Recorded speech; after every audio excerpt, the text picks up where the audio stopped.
മക്കളെ, ഇന്ന് ഏത് കഥയാണ് കേൾക്കേണ്ടത്?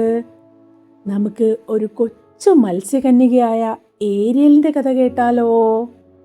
പണ്ട് പണ്ട് വളരെ ദൂരെ കടലിന്റെ ആഴങ്ങളിൽ സൂര്യപ്രകാശത്തിന് പോലും എത്താൻ കഴിയാത്തത്ര ആഴത്തിൽ ഒരു അത്ഭുത കൊട്ടാരമുണ്ടായിരുന്നു. ആ കൊട്ടാരം പവിഴപ്പുറ്റുകൾ കൊണ്ടും വിലപിടിപ്പുള്ള മുത്തുകൾ കൊണ്ടും നിർമ്മിച്ചതായിരുന്നു. അവിടുത്തെ പൂന്തോട്ടത്തിൽ ആരും കാണാത്ത തരം മനോഹരമായ പൂക്കളും മരങ്ങളും ഒക്കെയുണ്ട്. കടൽ രാജാവും അദ്ദേഹത്തിന്റെ 6 പെൺമക്കളുമാണ് അവിടെ താമസിച്ചിരുന്നത്.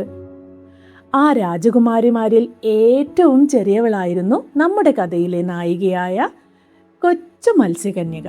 അവളുടെ പേരാണ് ഏരിയൽ. അവൾ എല്ലായ്പ്പോഴും കടലിനു മുകളിലുള്ള ലോകത്തെ ഓർത്ത് സ്വപ്നം കാണുമായിരുന്നു.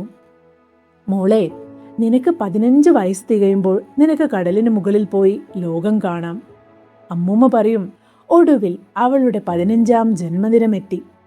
അന്നവൾ കടലിന്റെ മുകളിലേക്ക് മെല്ലെ നീന്തിക്കയറി. തല മുകളിൽ ഉയർത്തി നോക്കിയപ്പോൾ അവൾ കണ്ടത് അതിമനോഹരമായ ഒരു കാഴ്ചയാണ്. ദൂരെ ഒരു വലിയ കപ്പൽ നങ്കൂരമിട്ടിട്ടുണ്ട്. കപ്പലിൽ വലിയ ആഘോഷം നടക്കുകയായിരുന്നു.